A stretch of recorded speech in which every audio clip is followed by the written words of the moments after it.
Around us pure is matter around us pure. Matter का जो physical classification है वो तो आप पढ़ चुके थे पिछले चैप्टर में, ठीक है। तो फिजिकल क्लासिफिकेशन कौन कौन सा होता है? Solid liquid gas. बैग उतार दो, आराम से बैठ जाओ। तो फिजिकल क्लासिफिकेशन कौन कौन सा होता है? Solid liquid gas. अब हम पढ़ेंगे केमिकल क्लासिफिकेशन। तो मैटर का जो केमिकल क्लासिफिकेशन होता है वो ऐसे होता है, प्योर सब्सटेंस और इम्प्योर सब्सटेंस। केमिकली मैटर कैसे डिवाइड होता है? प्योर सब्सटेंस और इम्प्योर सब्सटेंस। कैसे डिवाइड होता है बताओ? प्योर सब्सटेंस और इम्प्योर सब्सटेंस, प्योर सब्सटेंस और इम्प्योर सब्सटेंस। बोलिए बच्चे, प्योर सब्सटेंस और इम्प्योर सब्सटेंस। तो मैटर का क्लासिफिकेशन कैसे होता है? प्योर सब्सटेंस और इम्प्योर सब्सटेंस। अब प्योर सब्सटेंस जो होते हैं ना वो होते हैं एलिमेंट और कंपाउंड। प्योर सब्सटेंस को हमने ऐसे डिवाइड किया किसमें? एलिमेंट में और कंपाउंड में, एलिमेंट में और कंपाउंड में, एलिमेंट में और कंपाउंड में, ठीक है। एलिमेंट मैंने तुम्हें बताया जैसे हाइड्रोजन है, कॉपर है, ये आयरन है और ये एल्यूमिनियम है, ये एलिमेंट होते हैं। मतलब इन्हें फर्दर आप तोड़ नहीं सकते, ठीक है। मतलब can not be broken into simple substances. इनको हम सिंबल द्वारा रिप्रेजेंट करते हैं ऐसे, और इनको हम कैन नॉट बी ब्रोकन, इनको सिंपल सब्सटेंस में नहीं तोड़ सकते हैं। जैसे कॉपर, हाइड्रोजन, आयरन, एल्यूमिनियम, ये एलिमेंट हो गए। कंपाउंड कौन कौन से हो गए? जैसे आपका ये कंपाउंड हो गया, जैसे आपका ये कंपाउंड हो गया, जैसे आपका ये कंपाउंड हो गया, ठीक है। ये चीनी होगी, शुगर, ये शुगर हो गया, नमक हो गया, ये पानी हो गया, ये सब कंपाउंड है। तो कंपाउंड को है ना हम इलेक्ट्रोकेमिकल प्रोसेस द्वारा, इलेक्ट्रोकेमिकल रिएक्शंस और केमिकल रिएक्शन द्वारा, जैसे इसमें करंट पास करेंगे, इसे कहते हैं इलेक्ट्रोलिसिस। तो जब इसकी इलेक्ट्रोलिसिस करेंगे तो इसे हम ऐसे तोड़ देंगे, हाइड्रोजन में और ऑक्सीजन में। किसमें तोड़ देंगे हम? हाइड्रोजन में, ऑक्सीजन में, ठीक है। तो कंपाउंड को हम तोड़ सकते हैं। ये कंपाउंड है, ये कंपाउंड है, कंपाउंड है, तो कंपाउंड को हम फर्दर ब्रेक कर सकते हैं। ये अकेला इसे क्या ब्रेक करेंगे, ठीक है, ये अकेला नहीं ब्रेक हो सकता। तो एलिमेंट को हम ब्रेक नहीं कर सकते, कंपाउंड को हम उसके कॉन्स्टिट्यूएंट एलिमेंट्स में ब्रेक कर सकते हैं बाय इलेक्ट्रोकेमिकल रिएक्शंस और by any chemical reactions, by any chemical reactions. तो वाटर, सॉल्ट, शुगर, ये सब क्या होते हैं? कंपाउंड होते हैं। क्या होते हैं? कंपाउंड। कंपाउंड में ना दो एलिमेंट एक फिक्स्ड रेशियो में कंबाइन होते हैं। जैसे आपने पढ़ा था ना हाइड वाटर में, तो वाटर का रेशियो क्या होता है? 1:8, 1:8। ये 2 ग्राम हाइड्रोजन और 16 ग्राम ऑक्सीजन, तो रेशियो में क्या आ जाएगा? 2 से डिवाइड करो, 1:8, ठीक है। तो कंपाउंड में दो एलिमेंट एक फिक्स्ड रेशियो में कंबाइन होते हैं, ध्यान रखना। यही डिफरेंस है कंपाउंड का मिक्सचर से। मिक्सचर में कोई रेशियो फिक्स नहीं होता। मिक्सचर तो वैसे ही पानी में चीनी डाल दो, मिक्सचर बन गया। लेकिन कंपाउंड में रेशियो फिक्स होता है।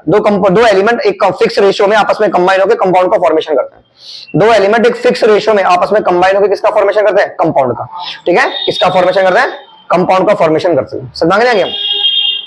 अब देखो जैसे कंपाउंड जो कंपाउंड बनता है ना, जिन एलिमेंट से कंपाउंड बनता है उस कंपाउंड की प्रॉपर्टी अलग होती है, एलिमेंट के अलग होते हैं। जैसे हाइड्रोजन, ऑक्सीजन की प्रॉपर्टी अलग है, पर पानी की प्रॉपर्टी बिल्कुल अलग है।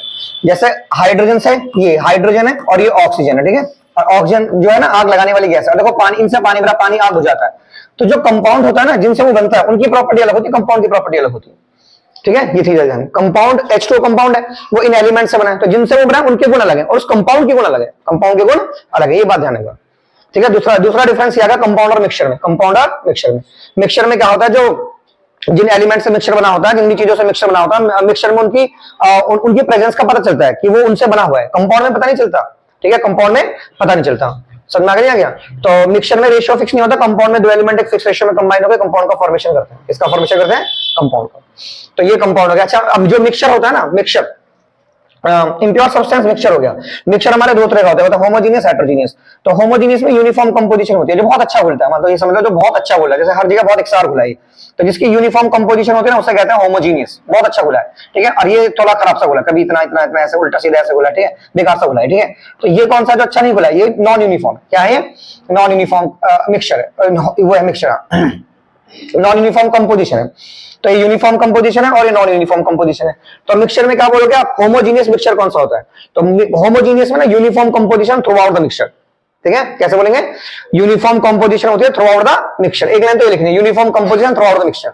इसमें क्या होती है? Non uniform component throughout the mixture, ठीक है। ये तो इसमें क्या होता है? There is no physical boundary. इसमें कोई फिजिकल बाउंड्री नहीं होती, मतलब आप देख के नहीं पता, मतलब इसमें ना ये बहुत अच्छा बोल गया ना, तो कोई फिजिकल, कोई डिस्टिंक्ट बाउंड्री नहीं है इसके अंदर, कोई बाउंड्री नहीं है। बाउंड्री कब दिखाई देगी? जब अच्छा नहीं बोलेगा तो बाउंड्री जाएगी, गैप नजर आएगा। इसमें कोई बाउंड्री नहीं होती। तो there is no physically distinct boundary. इसमें फिजिकली डिस्टिंक्ट बाउंड्री होती है। इसमें पता चलता है ये अलग है और ये अलग है, ठीक है। तो इसमें बाउंड्री होती है। सो ये हेटेरोजीनियस मिक्सचर है और ये होमोजीनियस मिक्सचर। तो होमोजीनियस जैसे आप पानी में चीनी घोल दो, ये होमोजीनियस है, ठीक है। पानी में क्या घोल दो? चीनी। अब जैसे आप अल्कोहल में पानी घोल दो, शराब में पानी, ये भी कैसा है? ये भी हमारा होमोजीनियस है। तो कंपोजिशन क्या होगी? शुगर एंड वाटर होमोजीनियस है, आयोडीन एंड अल्कोहल होमोजीनियस है। तो ये कौन सा मिक्सचर है? Homogeneous mixture. तो आयोडीन का अल्कोहल में है ना, एक जो iodine plus alcohol, iodine plus alcohol, इसे हम टिंचर ऑफ आयोडीन कहते हैं ना। This is called tincture of iodine. क्या कहते हैं हम इसे? Tincture of iodine. Iodine plus alcohol को क्या कहते हैं? Tincture of iodine. तो टिंचर ऑफ आयोडीन का मतलब आयोडीन अल्कोहल के अंदर है। टिंचर ऑफ आयोडीन का मतलब क्या है? आयोडीन किसके अंदर है? अल्कोहल के अंदर। आयोडीन किसके अंदर है? अल्कोहल के अंदर। तो इसमें नॉन यूनिफॉर्म कंपोजिशन होती है। इसका एग्जांपल है सैंड में शुगर घोल दो एंड वाटर में ऑयल घोल दो, ठीक है, वाटर में ऑयल या मिल्क घोल दो, ठीक है, वाटर ऑयल मिल्क, ठीक है। तो ये कैसा मिक्सचर है? हेटेरोजेनियस मिक्सचर है, मिक्सचर पर हेटेरोजेनियस है। मिक्सचर तो आपको घोल दिया, मिक्सचर तो है, पर कैसा मिक्सचर है? हेटेरोजेनियस है। तो पानी में तेल घोल दो तो हेटेरोजेनियस मिक्सचर है, और रेत में चीनी डाल दो तो हेटेरोजेनियस मिक्सचर है, और प्रॉपर नहीं घुलेगा। तो मिक्सचर कितने तरह के होते हैं? दो तरह के, होमोजेनियस और हेटेरोजेनियस, ठीक है। और मैटर का केमिकल क्लासिफिकेशन कैसे करते हैं? Pure substance, impure substance. तो प्योर सब्सटेंस हो गया एलिमेंट कंपाउंड, और इम्प्योर सब्सटेंस हो गया होमोजेनियस हेटेरोजेनियस मिक्सचर, ठीक है। अब ये जो हमारा मिक्सचर होता है ना, जो होमोजेनियस मिक्सचर होता है, वो सॉल्यूशन होता है। क्या होता है वो? सॉल्यूशन। तो सॉल्यूशन कैसा मिक्सचर होता है? तो आप बोलोगे सॉल्यूशन एक होमोजेनियस मिक्सचर होता है। तो सॉल्यूशन क्या होता है? It is a homogeneous mixture of two or more substances, दो या दो से अधिक पदार्थों का जो होमोजेनियस मिक्सचर होता है। तो it is a homogeneous mixture. तो आपको क्या वर्ड बोलना है? ये एक होमोजेनियस मिक्सचर होता है। It is a homogeneous mixture of two or more substances, of two or more substances, दो या दो से अधिक पदार्थों का जो होमोजेनियस मिक्सचर होता है ना, वो क्या होता है? वो सॉल्यूशन होता है। क्या होता है वो? सॉल्यूशन। तो सॉल्यूशन क्या होता है? एक होमोजेनियस मिक्सचर होता है, बात ध्यान रखना। सॉल्यूशन कौन सा मिक्सचर होता है? होमोजेनियस। सॉल्यूशन कौन सा मिक्सचर होता है? होमोजेनियस मिक्सचर, ठीक है। तो ये बात ध्यान रखनी है, सॉल्यूशन होमोजेनियस मिक्सचर होता है, ठीक है। एंड सॉल्यूशन जो होता है ना, वो इन चीजों से मिलकर बनता है। ये हो गया सॉल्यूट और ये हो गया सॉल्वेंट। तो सॉल्यूट प्लस सॉल्वेंट ये हो गया सॉल्यूशन। ये क्या हो गया? सॉल्यूशन। ध्यान रखना चीज को। जैसे सॉल्यूट क्या है? ये शुगर है, ये शुगर है और ये वाटर है ना। तो शुगर हो गया सॉल्यूट, शुगर क्या हो गया? सॉल्यूट। और वाटर क्या हो गया? सॉल्वेंट। वाटर क्या हो गया? सॉल्वेंट। तो सॉल्यूट प्लस सॉल्वेंट मिलकर क्या बन जाएगा हमारा? सॉल्यूशन बन जाएगा। तो सॉल्यूशन दो चीजों से मिलकर बनता है, सॉल्यूट से एंड सॉल्वेंट से। जो चीज कम होती है ना सॉल्यूशन में, जो चीज कम होती है वो सॉल्यूट होता है। जैसे आप शरबत बनाओगे तो चीनी जमा पानी का घोल लोगे, चीनी जमा पानी बराबर शरबत बन गया ना, ठीक है। तो चीनी कम होगी ना पानी में, चीनी कम होगी तो जो चीज कम है उसे कहते हैं सॉल्यूट, या दूसरी भाषा में जिसकी फिजिकल स्टेट चेंज हो जाए वो सॉल्यूट होता है। जैसे चीनी सॉलिड थी, तो जब पानी में डाला तो वो घुल गई, तो अब लिक्विड बन गई वो। तो पानी पानी पानी तो पहले भी लिक्विड था, अब भी लिक्विड है। शरबत में पानी पहले लिक्विड था, अभी भी वो लिक्विड है। तो पानी की फिजिकल स्टेट चेंज हुई, तो जिसकी फिजिकल स्टेट सेम रहती है वो होता है सॉल्वेंट, और जिसकी बदल गई वो होता है सॉल्यूट। या दूसरी भाषा में जो कम मात्रा में वो सॉल्यूट है और ज्यादा मात्रा में वो सॉल्वेंट है। तो सॉल्यूट प्लस सॉल्वेंट मिलकर क्या बन जाता है? सॉल्यूशन। क्या बन जाता है? सॉल्यूशन। तो मेरा क्वेश्चन है कि सॉल्यूशन कैसा मिक्सचर होता है? सॉल्यूशन एक होमोजीनियस मिक्सचर होता है। सॉल्यूशन कैसा मिक्सचर होता है? होमोजीनियस, जो बहुत अच्छा बोलता है उसे कहते हैं सॉल्यूशन। क्या कहते हैं उसे? सॉल्यूशन। तो सॉल्यूशन कैसा मिक्सचर होता है बच्चों? Homogeneous mixture. बताइए सॉल्यूशन कैसा मिक्सचर होता है? Homogeneous mixture. तो solution is a homogeneous mixture of two or more substances, of two or more substance. तो सॉल्यूशन में देखो, अब सुनो, एक सॉल्यूशन ऐसा होता है जिसे कहते हैं सैचुरेटेड, जिसे हम क्या कहते हैं? एक सॉल्यूशन ऐसा होता है उसे हम सैचुरेटेड कहते हैं। Now this is called saturated. क्या मतलब है सैचुरेटेड सॉल्यूशन? क्या, ठीक है, सैचुरेटेड। देखो जैसे मान लो आप है ना, ये चीनी घोले जा रहे हो पानी में, ये पानी है ना, अब इसमें आप चीनी घोले जा रहे हो और चीनी घुलना बंद कर देगी, एक समय के बाद चीनी घुलना बंद कर देगी, तो आप बोलोगे सर वो सॉल्यूशन सैचुरेट हो चुका, आप चीनी मत घोलो, फायदा नहीं। जैसे आप 5 रोटी खा चुके हो, अब उससे ज्यादा रोटी नहीं खा सकते ना, तो आप बोलोगे मैं सैचुरेट हो गई या मैं सैचुरेट हो गया, अब मैं ज्यादा रोटी नहीं खा सकता। तो उसे कहते हैं सैचुरेटेड सॉल्यूशन, जिसमें फर्दर सॉल्यूट आप ऐड नहीं कर सकते, ठीक है। तो solution in which no further solute can be added, ठीक है। तो ऐसा सॉल्यूशन ऐसा solution in which no further solute, जिसमें आप फर्दर सॉल्यूट को ऐड नहीं कर सकते, in which no further solute can be added, ऐसा सॉल्यूशन जिसमें फर्दर सॉल्यूट को ऐड नहीं कर सकते, इट्स कॉल्ड, ठीक है। हम उसे क्या कहते हैं बच्चों? हम उसे कहते हैं सैचुरेटेड सॉल्यूशन। क्या कहते हैं हम उसे? सैचुरेटेड। हमसे बोलेंगे कि वो सॉल्यूशन सैचुरेट हो चुका है, तो हम उसे बोलेंगे सर वो सैचुरेटेड सॉल्यूशन है, जिसमें आप फर्दर कोई सॉल्यूट ऐड नहीं कर सकते, उसे क्या कहते हैं? सैचुरेटेड। और एक होता है हमारा अनसैचुरेटेड सॉल्यूशन, जिसमें आप और ऐड कर सकते हो, ठीक है। क्या ऐड कर सकते हो? Unsaturated solution. तो अनसैचुरेटेड कौन सा हो गया? तो लिख दो solution in which further solute can be added, ठीक है। Solution in which further solute can not be added लिखना था। क्या लिखना था? Can not be added. तो जिसमें सॉल्यूट को ऐड नहीं कर सकते वो सैचुरेट हो गया, और जिसमें ऐड कर सकते हो कैसा? अनसैचुरेटेड। क्या है वो? अनसैचुरेटेड। ऐसी एक सॉल्यूशन और होता है एक्वस सॉल्यूशन। कौन सा सॉल्यूशन? एक्वस। एक्वस का मतलब है किसी चीज को आपने पानी में डाला, उसे कहते हैं एक्वस सॉल्यूशन। किसी चीज को आपने पानी में घोला है, वो क्या होता है? एक्वस। क्या होता है वो? एक्वस। अब जैसे ना, जैसे आपने एक टिंचर ऑफ आयोडीन पढ़ा ना, कैसा पढ़ा आपने? Tincture of iodine. Tincture of iodine. Tincture of iodine का मतलब क्या है? आपने आयोडीन को किसमें घोला? अल्कोहल में। Iodine plus alcohol, iodine plus alcohol, इसे कहते हैं टिंचर ऑफ आयोडीन। कि आपने नमक को शराब में डाला है तो उसे क्या कहते हैं? टिंचर ऑफ आयोडीन कहते हैं। तो इसमें आपने उसमें नमक को किसमें डाला? अल्कोहल में, पानी में थोड़ा डाला है। तो ये एक्वस सॉल्यूशन ही है, नॉन एक्वस सॉल्यूशन। कैसा है? तो अगर किसी चीज को पानी में घोलोगे तो वो एक्वस हो जाएगा, और पानी के अलावा किसी और चीज में घोलोगे तो वो नॉन एक्वस हो जाएगा। तो टिंचर ऑफ आयोडीन कैसा सॉल्यूशन है? Non aqueous. तो टिंचर ऑफ आयोडीन में ध्यान रखना, ये कम होगा ये ज्यादा होगा, तो ये चीज सॉल्यूट है, ये चीज क्या है? सॉल्यूट है, और ये चीज क्या है? सॉल्वेंट है। ये चीज क्या है, सॉल्वेंट है। तो पेपर में ना ऐसे क्वेश्चन पूछेंगे आपसे, पेपर में मैडम पूछेंगे या सर पूछेंगे आपसे कि टिंचर ऑफ आयोडीन में सॉल्यूट कौन है, tincture of iodine, tincture of iodine बताओ सॉल्यूट कौन है, बोलो। तो टिंचर ऑफ आयोडीन में सॉल्यूट कौन है, आयोडीन, सॉल्यूट कौन है, आयोडीन। एंड सॉल्वेंट कौन है आपका, बोलो, सॉल्वेंट है आपका अल्कोहल, सॉल्वेंट क्या आपका, अल्कोहल है। ऐसी शुगर सॉल्यूशन बोलेंगे, शुगर सॉल्यूशन बताओ, शुगर सॉल्यूशन में कौन है सॉल्यूट, शुगर सॉल्यूशन में सॉल्यूट कौन है, शुगर है। एंड सॉल्वेंट कौन है, पानी, सॉल्वेंट कौन है, वाटर, ध्यान रहेगा, ठीक है। तो शुगर सॉल्यूशन में कौन है, सॉल्यूट, शुगर है। एंड कौन है सॉल्वेंट, कौन है, वाटर, सॉल्वेंट कौन है, वाटर। तो ये शुगर सॉल्यूशन हो गया, ठीक है। देखो अगर मैं ना सॉल्यूशन की बात करूं ना तुमसे, तो अगर मैं तुमसे बात करूं कि जो सॉल्यूशन होते हैं बच्चों हमारे कुल मिलाकर ना हमारे, जैसे मैंने बोला लिक्विड सॉल्यूशन है, क्या सॉल्यूशन है, लिक्विड सॉल्यूशन। तो इसका मतलब समझो, अगर मैंने लिक्विड सॉल्यूशन बोला ना, तो कोई चीज लिक्विड में घुली होगी, कोई चीज किसमें घुली होगी, लिक्विड में। अब जैसे सॉलिड इन लिक्विड, कोई सॉलिड चीज लिक्विड में घुली होगी, तो जैसे इसका एग्जांपल क्या हो गया, शुगर सॉल्यूशन, क्या हो गया, हाँ ये शुगर सॉल्यूशन हो गया ना। तो शुगर सॉल्यूशन कैसा सॉल्यूशन है बताओ, लिक्विड सॉल्यूशन, कैसा सॉल्यूशन है, लिक्विड सॉल्यूशन है, लिक्विड सॉल्यूशन है, लिक्विड सॉल्यूशन है, क्या सॉल्यूशन है, लिक्विड, ठीक है। अच्छा लिक्विड इन लिक्विड, ये क्या हो गया बताओ, liquid in liquid, liquid liquid में, अल्कोहल इन वाटर, अल्कोहल किसमें है, पानी में, शराब किसके अंदर है, पानी के अंदर है। तो ये लिक्विड इन लिक्विड हो गया ना, ये क्या हो गया, लिक्विड इन लिक्विड। तीसरा हमारे पास क्या है, gas in liquid, gas in liquid, gas in liquid.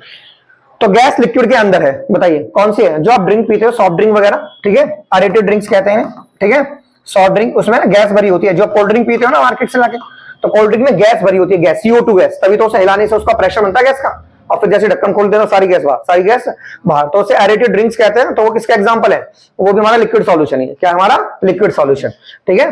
तो कौन सी गैस भरी होती है कोल्ड ड्रिंक में, CO2 गैस भरी होती है, वो भी हाई प्रेशर पे, किस पे, हाई प्रेशर पे। तो किसी गैस को अगर लिक्विड में भरना होगा तो प्रेशर हाई करना पड़ेगा, तब भरेगी वो। तो उस प्रेशर की वजह से वो हिलाने से वो प्रेशर बनता है, और जब ढक्कन खोलते हो तो एकदम सारी गैस बाहर हो जाती है, ठीक है। तो ये CO2 होती है, और सॉफ्ट ड्रिंक के अंदर, कोल्ड ड्रिंक के अंदर जो पेप्सी वगैरह पीते हैं उसमें CO2 गैस घुली होती है, और CO2 गैस उस पेप्सी में डाइजेशन में हेल्प करती है, हेल्प करती है, खाने को पचाने में, डाइजेशन में हेल्प करती है समवेयर, ठीक है। तो ये कौन सा सॉल्यूशन हो गया, लिक्विड सॉल्यूशन, कौन सा हो गया, लिक्विड सॉल्यूशन हो गया, कौन सा हो गया, लिक्विड सॉल्यूशन हो गया, ठीक है, ये लिक्विड सॉल्यूशन हो गया। अच्छा उसके बाद हमारे पास है सॉलिड सॉल्यूशन, कौन सा सॉल्यूशन है हमारे पास, सॉलिड सॉल्यूशन। सॉलिड सॉल्यूशन समझते हो, कोई चीज किसके अंदर है, सॉलिड के अंदर है, कोई चीज किसके अंदर है, सॉलिड के अंदर है। तो कोई चीज अगर सॉलिड के अंदर हो तो उसे क्या कहते हैं हम, सॉलिड सॉल्यूशन, क्या कहते हैं उसे हम, सॉलिड सॉल्यूशन। जैसे हमारा लिक्विड इन सॉलिड है, liquid in solid, liquid in solid हो सकता है, सॉलिड इन सॉलिड हो सकता है, सॉलिड इन सॉलिड, और गैस इन सॉलिड हो सकता है, गैस इन सॉलिड। देखो सॉलिड इन सॉलिड का एग्जांपल सबको पता है, एलॉय, क्या होता है, एलॉय। जो एलॉय होते हैं ना वो सॉलिड इन सॉलिड है, सॉलिड चीज सॉलिड में घुली है एलॉय में। जैसे एलॉय के क्या होता है, जैसे कॉपर प्लस जिंक है तो ये एलॉय ब्रास होता है, क्या होता है, ये brass. And copper plus tin है तो ये एलॉय होता है ब्रॉन्ज, क्या होता है, ये ब्रॉन्ज, ठीक है। एंड टिन प्लस लेड है, ये एलॉय होता है सोल्डर, क्या होता है, सोल्डर। दो सॉलिड चीज आपस में घुल के एलॉय बना रही है, ठीक है। तो कॉपर प्लस जिंक क्या हो गया, ये मैंने उल्टा लिख दिया शायद, कॉपर प्लस जिंक होगा ब्रॉन्ज, कॉपर प्लस जिंक क्या होगा, ब्रॉन्ज होगा। तो कॉपर प्लस जिंक क्या होगा, कॉपर प्लस जिंक होगा ब्रॉन्ज, और copper plus tin, copper plus zinc हो गया ब्रॉन्ज, कॉपर प्लस टिन हो गया आपका ब्रास, क्या हो गया, उल्टा, brass bronze solder, copper zinc, एक मिनट रुको बच्चों,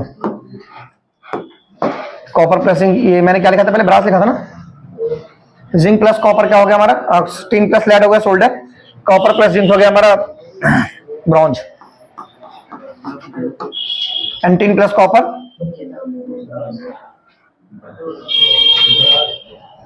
यही ब्रास है, ब्रास ही यही, और ये हो गया bronze. And tin plus lead क्या हो गया, सोल्डर। ये एलॉय है, क्या है, एलॉय। तो दो सॉलिड चीजों को आपस में घोलने से क्या बनेगा, एलॉय बनेगा, क्या बनेगा, एलॉय। तो copper plus zinc, copper plus tin, tin plus lead, tin plus lead. अब एक जब सुनो, अगर एक मेटल मैंने मरकरी ले ली, बाकी दूसरी मेटल मैंने कुछ भी ली, बच्चों ध्यान यहीं पे होना चाहिए, एक मेटल मैंने मरकरी ली और दूसरी कुछ भी ली, तो एलॉय बनेगा अमलगम, क्या बनेगा, अमलगम। ये ध्यान रखना, अगर एक मेटल मैंने मरकरी ली है ना, एक मेटल क्या लिया मैंने, मरकरी, और दूसरी कुछ भी मेटल ले लो, बस एक मरकरी लिया तो उस एलॉय का नाम अमलगम ही बनेगा, क्या बनेगा, अमलगम। तो ये हो गया हमारा सॉलिड इन सॉलिड। तो एलॉय किस, एलॉय कौन सा सॉल्यूशन हुआ, एलॉय हुआ सॉलिड सॉल्यूशन, एलॉय कौन सा हुआ, सॉलिड सॉल्यूशन हुआ। अब देखो लिक्विड चीज सॉलिड के अंदर है, लिक्विड चीज किसके अंदर है, सॉलिड के अंदर है ना। गैस सॉलिड के अंदर है। तो गैस सॉलिड के अंदर देखो, जैसे ये ना प्लेटिनम होता है, ये निकिल होता है और ये पैलेडियम होता है, ठीक है। ये कुछ मेटल्स ऐसी होती है, इन्हें कैटलिस्ट कहते हैं। क्या कहते हैं हम? कैटलिस्ट। ये कैटलिस्ट होती है। ये क्या करती है? इनको डालने से कोई रिएक्शन फास्ट हो जाती है। जैसे रिएक्शन धीमे हो रहा है, इनको डालने से रिएक्शन फास्ट हो जाता है, तो ये कैटलिस्ट होती है। क्या होते हैं? कैटलिस्ट। ये पता है कैटलिस्ट क्या करते हैं? ये कैटलिस्ट अपनी सरफेस पे हाइड्रोजन गैस को चिपका लेते हैं। हाइड्रोजन गैस को, ये है सॉलिड पर किसको चिपका लिया? गैस को। तो ये एग्जांपल हो गया गैस इन सॉलिड का। गैस इन सॉलिड का। तो इसे बोलेंगे कैसे? हम इसे बोलेंगे डिसॉल्व मिनरल गैसेस। कैसे बोलेंगे हम इसे? Dissolved mineral gases. कैसे बोलेंगे हम इसे? Dissolve mineral gases. तो ये किसका एग्जांपल हुआ? Gas in solid, gas in solid, gas in solid, gas in solid. तो ये तीनों क्या होते हैं? Nickel, platinum, palladium. ये क्या होते हैं? कैटलिस्ट। क्या होते हैं ये? कैटलिस्ट। एंड कैटलिस्ट क्या होते हैं? जो किसी रिएक्शन को फास्ट कर देते हैं। क्या कर देते हैं? फास्ट, या स्लो भी कर सकते हैं उसे। तो जो फास्ट करते हैं वो पॉजिटिव कैटलिस्ट होते हैं, और जो स्लो करते हैं वो नेगेटिव कैटलिस्ट होते हैं। क्या होते हैं? नेगेटिव कैटलिस्ट, है ना। अच्छा, अब बताओ, लिक्विड चीज सॉलिड के अंदर घुली हुई है, कोई लिक्विड सॉलिड के अंदर घुली हुई है, क्या एग्जांपल है? बोलो। इसका एग्जांपल हो गया जिंक अमलगम। क्या होगा इसका एग्जांपल?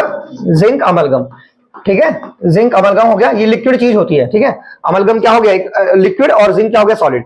तो मतलब ये लिक्विड इन सॉलिड हो गया, लिक्विड इन सॉलिड। तो क्या एग्जांपल हो गया? Zinc amalgam, zinc amalgam, zinc amalgam, ठीक है। तो ये कौन से सॉल्यूशन हो गए? Solid solution. कौन से हो गए? Solid solution. और अब हमारे पास आता है गैसियस सॉल्यूशन। कौन सा solution? Gaseous solution, GASE, gaseous. कौन सा सॉल्यूशन आ गया? Gaseous solution. तो GASEOUS। तो कोई चीज अब किसके अंदर घुली होगी? गैस के अंदर। किसके अंदर? जैसे गैस इन गैस, देखो गैस इन गैस।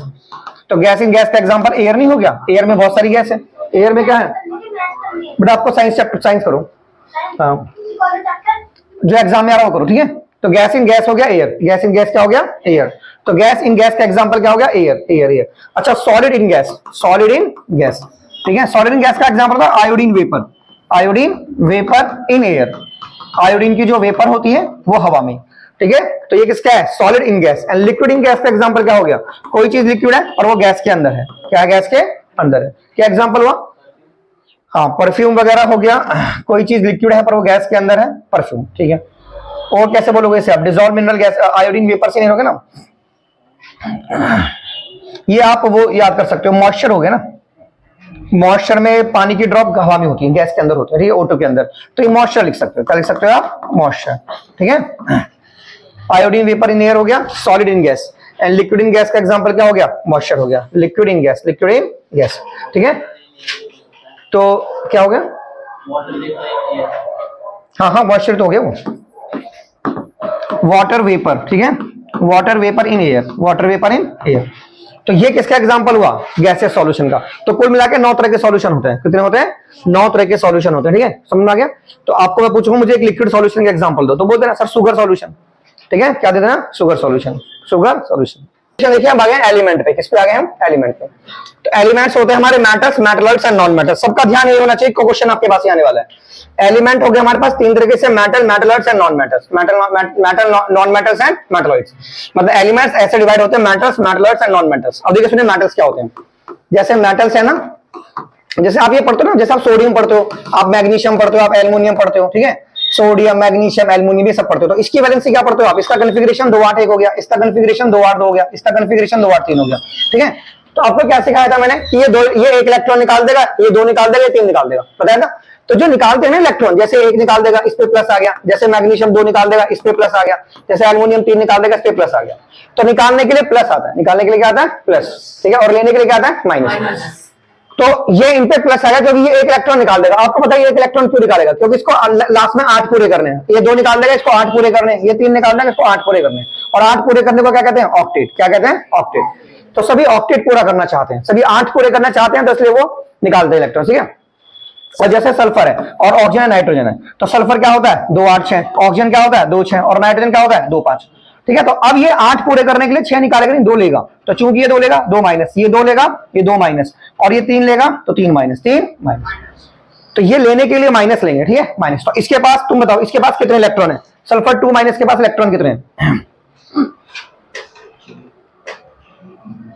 तुम बताओ बेटा, सल्फर 2 माइनस के पास इलेक्ट्रॉन कितने हैं? इलेक्ट्रॉन 2 है इसके पास। तुम बताओ कितने इलेक्ट्रॉन है इसके पास? है?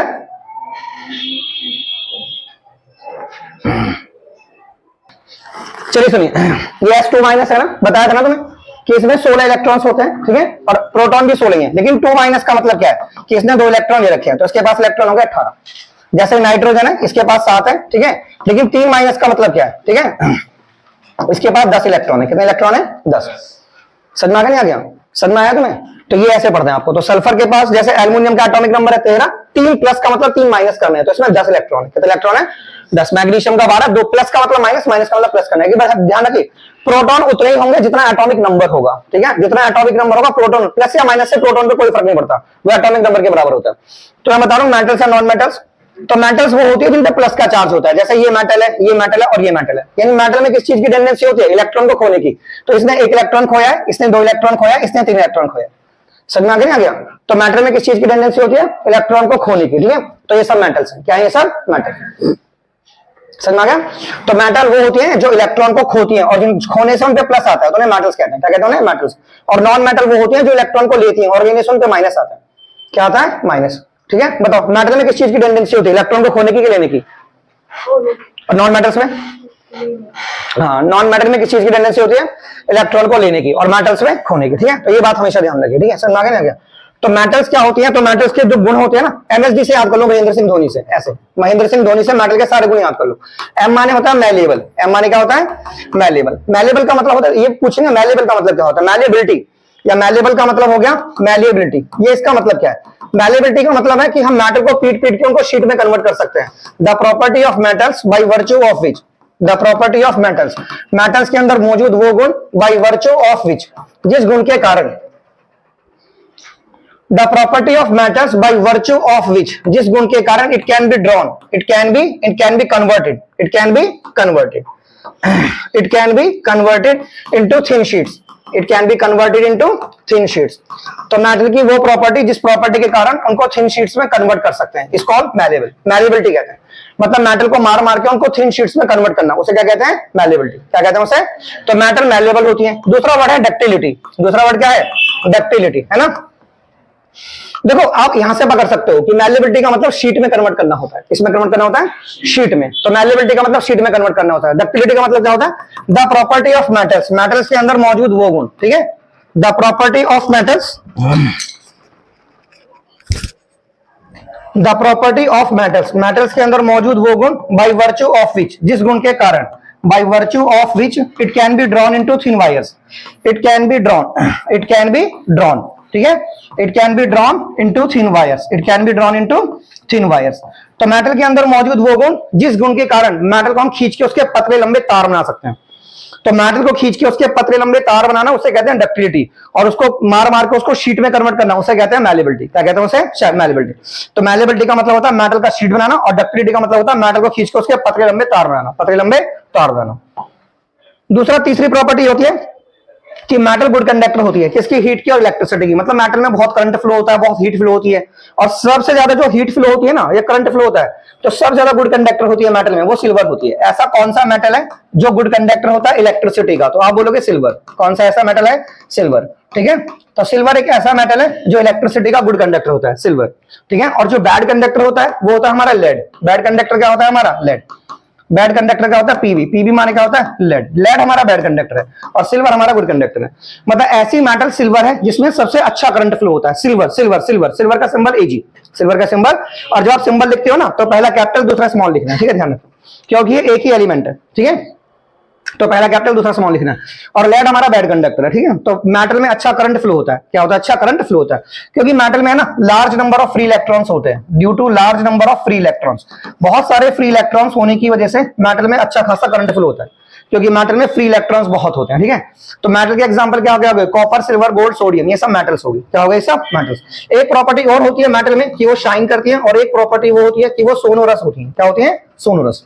सोनोरस का पूछते हैं पेपर में। सोनोरस क्या होता है? सोनोरस का मतलब होता है मेटल को मारने पे आवाज आएगी। Metal after beating, metal after beating, metal after beating will produce, क्या प्रोड्यूस करेगी? Metal after beating will produce ringing sound. Metal पीटने पे क्या आवाज पड़ेगी? Ringing sound. मेटल पीटने पे रिंगिंग साउंड प्रोड्यूस करेगी। तो मेटल में मौजूद इस गुण को क्या कहते हैं? सोनोरस। सोनोरस, सोनोरस ऐसा माने साउंड प्रोड्यूस करना।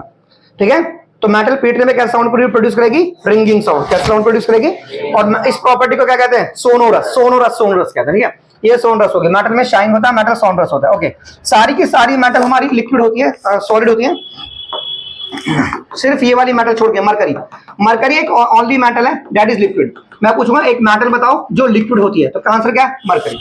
मेटल सॉलिड होती है, जैसे लोहा मेटल है, सॉलिड होता है, सिर्फ ये मेटल लिक्विड होती है, ठीक है। और ऐसी मेटल जिन्हें चाकू से काट सकते हैं, लिथियम, सोडियम, पोटेशियम, ये कट विद नाइफ होती है, इन्हें हम चाकू से काट सकते हैं। किससे काट सकते हैं? चाकू से। ये बहुत हल्की होती है, मुलायम होती है, ठीक है। एंड सोडियम एंड पोटेशियम, ये सोडियम एंड पोटेशियम, ये कैप्टिन कैरोसिन, इन्हें हम कैरोसिन के तेल में रखते हैं। किसमें रखते हैं हम? कैरोसिन ऑयल में।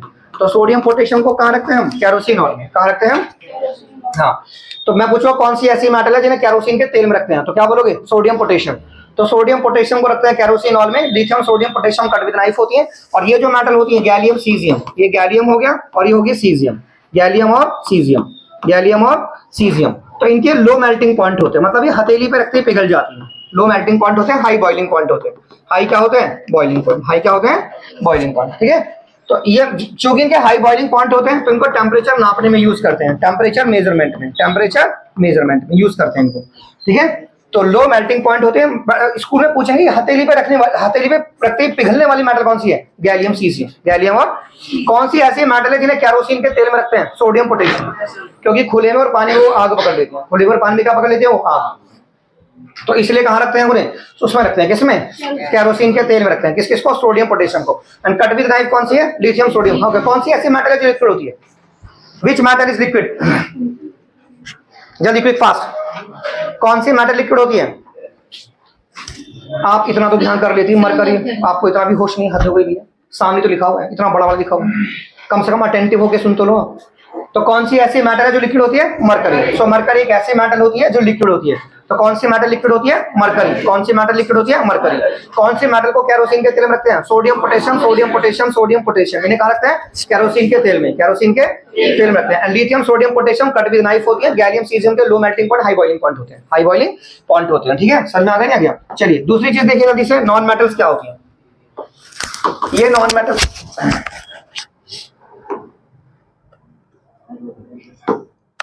देखो बच्चों नॉन मेटल्स क्या होती है? नॉन मेटल्स, अभी आपने पढ़ा कि नॉन मेटल्स में इलेक्ट्रॉन को गेन करने की टेंडेंसी होती है, गेन करने की। ये इलेक्ट्रॉन लेती हैं और मेटल्स देती हैं, ठीक है, ध्यान रखना लेने वाली मेटल्स है। तो नॉन मेटल में बी याद रख लो, BIGB। बी माने हो गया ब्रोमीन, बी माने क्या हो गया? ब्रोमीन, और आई माने हो गया आयोडीन, और जी माने क्या हो गया? ग्रेफाइट। जी माने क्या हो गया? ग्रेफाइट, ठीक है। ये बी माने ब्रोमीन, आयोडीन, ग्रेफाइट, ठीक है। तो मतलब नॉन मेटल या तो सॉलिड होती है, गैस होती है। ब्रोमीन एक ऐसी नॉन मेटल है जो लिक्विड होती है। ध्यान रखना, सारे एक्सेप्शन केस बता रहा हूं मैं आपको, इन्हें एक्सेप्शन कहते हैं, EXCEPTION। इन्हें क्या कहते हैं? एक्सेप्शन केस, सारे हटके केस हैं। मैंने क्या बताया? सारी नॉन मेटल या तो सॉलिड या फिर गैस होती है। ब्रोमीन एक ऐसी नॉन मेटल है जो लिक्विड होती है।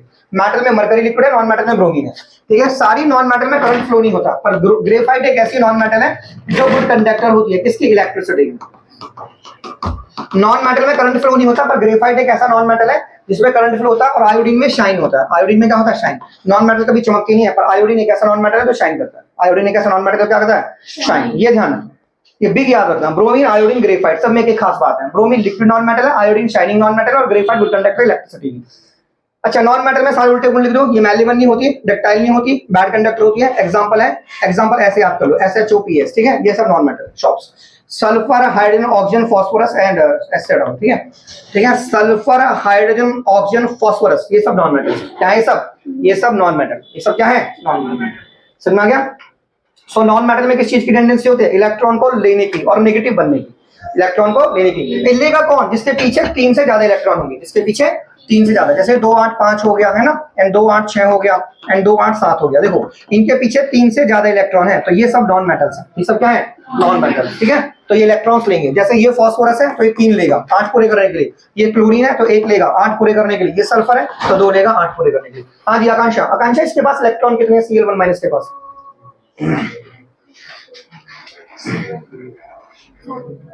17 इलेक्ट्रॉन इसके पास। ओके, तुम बताओ बेटा इसके Cl1- के पास कितने इलेक्ट्रॉन है? तुम बोलो, तुम बोलो यार। आकांक्षा आप तो पढ़ लो, आप कब पढ़ोगी? आप पढ़ाने वाले काम कर रही मुझसे। अरे Cl के पास इलेक्ट्रॉनिक कॉन्फ़िगरेशन 17 होता, माइनस का मतलब प्लस करना है भाई, इतनी सी तो कॉमन सेंस होनी चाहिए। आपको 70 बार बता दिया, माइनस का मतलब प्लस, प्लस का मतलब माइनस, उल्टा बोलना है आपको। एटॉमिक नंबर 17, माइनस का मतलब 1 प्लस का 18। इतना तो पढ़ो आप, वैसी नींद में हो आप, समझ आ गया बच्चों? अरे माइनस का मतलब क्या होता है और प्लस का मतलब माइनस, मोटी सी बात है, समझ में आ गया नहीं आ गया? ये चीजें सीखिए क्योंकि ये तो बिल्कुल एबीसीडी पढ़ रहे हो आप, क्या पढ़ रहे हो आप? एबीसीडी, ठीक है? तो सीएल माइन, तो ये सब क्या है? नॉन मेटल्स है, क्या है सब? Non metals. अगला टॉपिक देखिए मेटलॉइड्स क्या होते हैं। मेटलॉइड्स वो होते हैं जिनमें मेटल और नॉन मेटल दोनों के गुण होते हैं, ठीक है? उन्हें क्या कहते हैं? मेटलॉइड्स। तो ये दोनों की प्रॉपर्टी शो करते हैं, मेटल्स की भी है नॉन मेटल्स की भी, मेटल्स की भी है नॉन मेटल्स की भी, मेटल्स की भी है नॉन मेटल्स की भी, मेटल्स की भी है नॉन, ये दोनों की प्रॉपर्टी शो करते हैं, मेटल्स की भी है नॉन मेटल्स की, ठीक है? मेटलॉइड्स। तो मेटलॉइड्स का एग्जांपल है silicon and germanium, silicon and germanium, ये मेटलॉइड्स के। मेटलॉइड्स सारी चीजें सब इलेक्ट्रॉनिक्स में यूज होते हैं ज्यादा। मेटलॉइड्स के कहाँ यूज होते हैं? इलेक्ट्रॉनिक्स में। तो जितने भी हमारे मोबाइल्स वगैरह होते हैं या हमारे कंप्यूटर वाले या हमारे टीवी, एलईडी टीवी, उन सब में सिलिकॉन जर्मेनियम यूज होता है। इलेक्ट्रॉनिक्स में यूज होने वाली चीजें, और इन्हें सेमीकंडक्टर्स कहते हैं। क्या कहते हैं हम? सेमीकंडक्टर्स, ठीक है? और मेटल को क्या कहते हैं? मेटल होता है कंडक्टर्स। मेटल क्या होता है? मेटल कंडक्टर हो गया, ये इंसुलेटर हो गया, और ये सेमीकंडक्टर। तो मेटल को हम कंडक्टर ही कहते हैं। क्या कहते हैं इन्हें? कंडक्टर। ये कंडक्टर हो गया, ये क्या हो गया? इंसुलेटर, जिनमें करंट फ्लो नहीं होता, ये क्या हो गया? इंसुलेटर। और ये क्या हो गया? मेटलॉइड्स, ये हो गए सेमीकंडक्टर। क्या हो गए? जिनमें बीच का करंट फ्लो होता है, ना ज्यादा ना कम। सबसे अच्छा करंट इसमें फ्लो होगा। तुम बताओ, मैंने एक ऐसी मेटल बताई थी जिसमें बहुत ज्यादा करंट फ्लो होता है, कौन सी थी वो मेटल?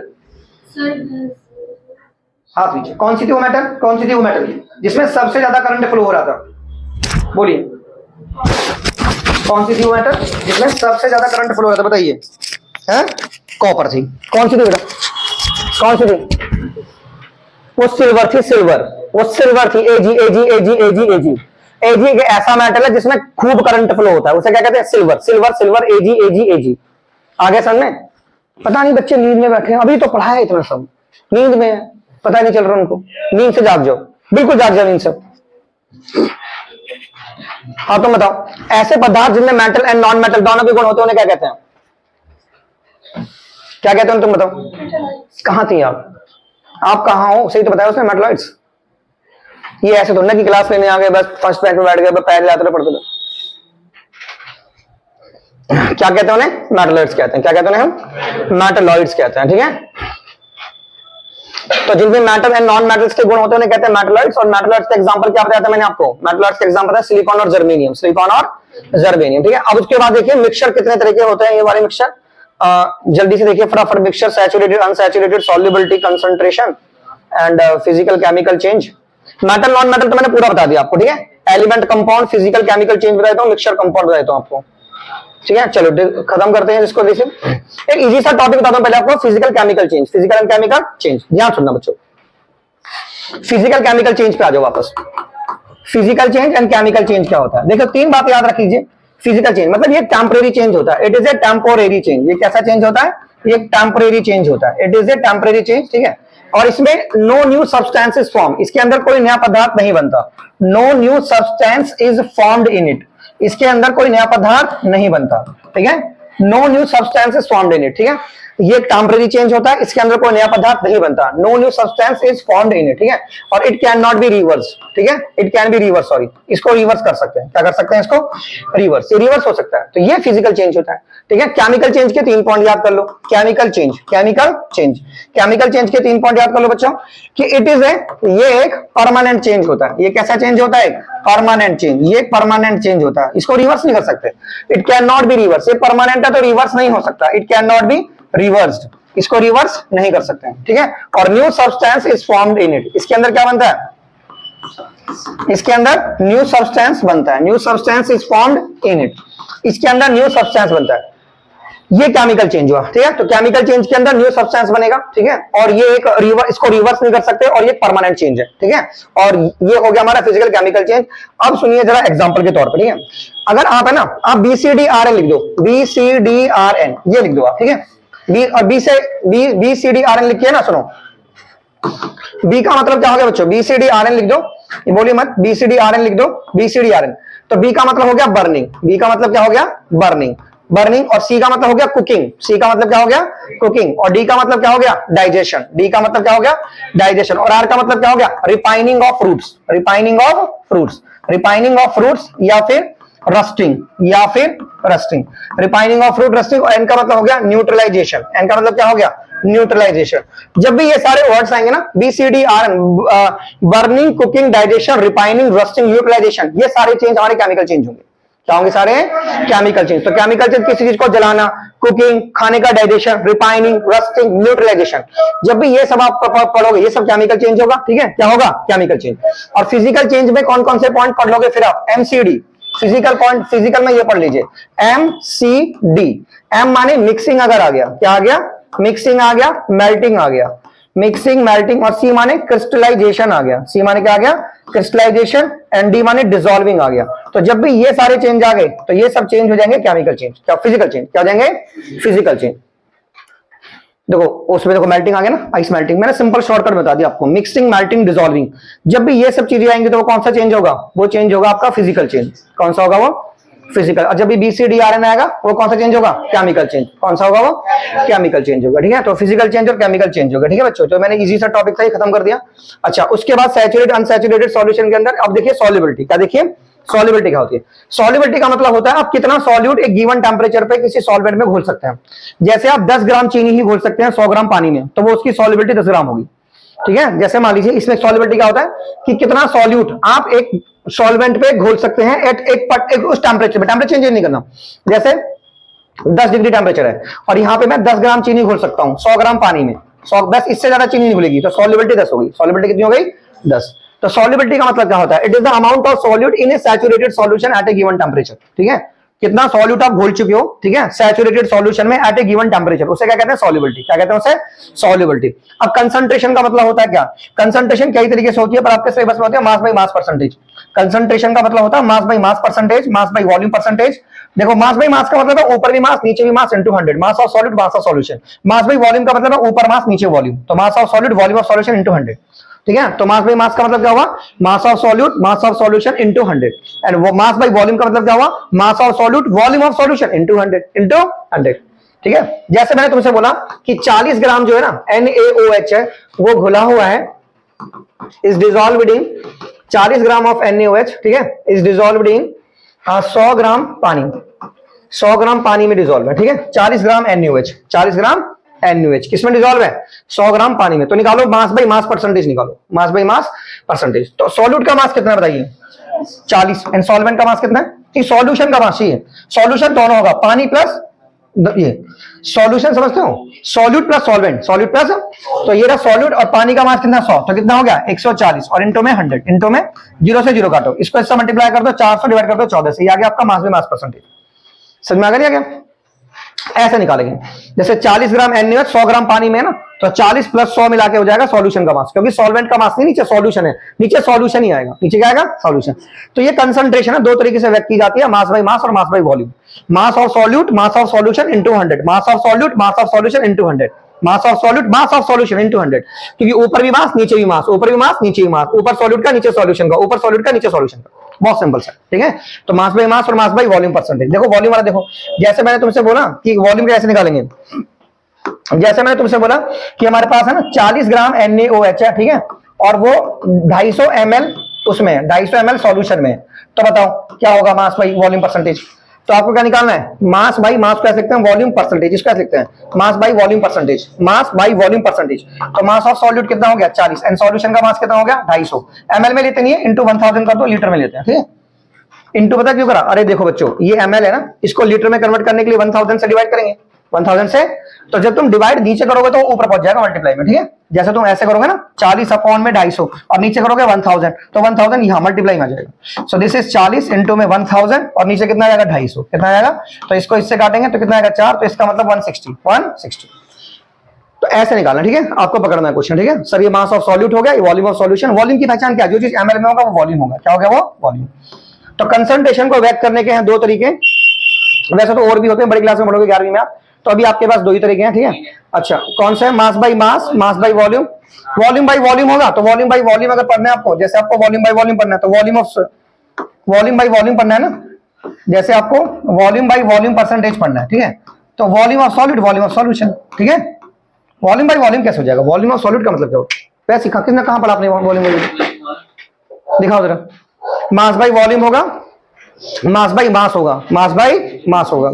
वॉल्यूम तो सॉल्यूशन का होता है ना, तो सॉल्यूट का वॉल्यूम थोड़ा ना होता है। वॉल्यूम ऑफ सॉल्यूट, सॉल्यूट का वॉल्यूम कैसे? वॉल्यूम बाई वॉल्यूम नहीं होगा। ठीक है, चलिए देख लीजिए, बुक में देख लीजिए, नहीं होगा उसका। सुनिए, सैचुरेटेड सॉल्यूशन तो समझ गए ना, जिसमें हम और सॉल्यूट नहीं घोल सकते, ठीक है, एट ए गिवन टेम्परेचर। आपको टेम्परेचर वर्ड यूज करना बहुत जरूरी है। एक पार्टी देखो, टेम्परेचर बढ़ा दो तो आप घोल सकते हो, टेम्परेचर अगर आप चेंज कर दो तो आप घोल सकते हो, टेम्परेचर आप चेंज कर दो तो आप घोल सकते हो, ठीक है। Volume of solute, volume of solution, volume by volume percentage of A solution. Volume of solute कैसे निकालेंगे फिर, चलो इसको लिख लेते हैं, ठीक है। वॉल्यूम बाय वॉल्यूम परसेंटेज को देखोगे कैसे निकालेंगे, volume of solute, volume of solute, और नीचे क्या जाएगा, वॉल्यूम ऑफ सॉल्यूशन, नीचे कितना जाएगा, volume of solution, volume of solution, और इंटो में 100, इंटो में 100, ठीक है। अच्छा वॉल्यूम वैसे हो सकता है सॉल्यूट, जैसे मैंने 40 हाँ सही है, हो सकता है वॉल्यूम ऑफ सॉल्यूट है, जैसे मैंने 40 ग्राम NaOH है तो उस ग्राम को आप ml में भी तो कन्वर्ट कर सकते हो, ग्राम को ml में कन्वर्ट कर सकते हो ना, तो वॉल्यूम तो हो गया वो भी।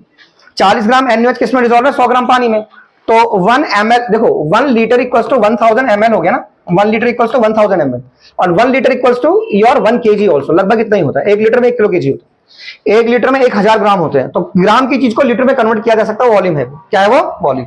तो वॉल्यूम बाय वॉल्यूम परसेंटेज भी हो गया, तो volume of solid, volume of solution into 100, volume of solid, volume of solution into 100, ठीक है। अब सुनो बच्चों, सैचुरेटेड सॉल्यूशन कौन सा हो गया, एक ऐसा सॉल्यूशन जिसमें आप फर्दर सॉल्यूट ऐड नहीं कर सकते, उसे क्या कहते हैं, सैचुरेटेड, और इसमें फर्दर ऐड कर सकते हैं अनसैचुरेटेड, क्या कहते हैं। लेकिन देखो एक गिवन टेम्परेचर पर टेम्परेचर फिक्स है, अगर आपने टेम्परेचर चेंज कर दिया तो आप सॉल्यूट ऐड कर सकते हो, तो यहां पे टेम्परेचर वर्ड यूज करना पड़ेगा। Solution in which no more solute can be dissolve without raising its temperature, बिना इसके टेम्परेचर बढ़ाए आप उसमें और सॉल्यूट ऐड नहीं कर सकते, टेम्परेचर बढ़ा दो तो आप ऐड कर सकते हो। जैसे मैंने बोला ना, आप 5 रोटी मैक्सिमम खा ली, अब आप रोटी नहीं खा सकते, लेकिन आपके सामने अच्छी सब्जी रख दें तो फर्दर खा सकते हो, ठीक है। तो टेम्परेचर अगर हम बढ़ा दें तो हम फर्दर ऐड कर सकते हैं उसके अंदर सॉल्यूट, तो वो सॉल्यूशन कैसा हो गया हमारा, सैचुरेटेड सॉल्यूशन। एंड सॉल्युबिलिटी का मतलब क्या हो गया, सॉल्युबिलिटी का मतलब हो गया कि कितना सॉल्यूट हम एक सैचुरेटेड सॉल्यूशन में गिवन टेम्परेचर पर घोल सकते हैं, उसे क्या कहते हैं, सॉल्युबिलिटी, क्या कहते हैं उसे हम, सॉल्युबिलिटी, ठीक है। अभी आ जाइए जल्दी से, टाइप ऑफ मिक्सचर्स है ना, जो मिक्सचर होते हैं ना बच्चों, जो मिक्सचर्स होते हैं हमारे, एक होते हैं हमारे मिक्सचर हमारे ऐसे होते हैं, सुनिए,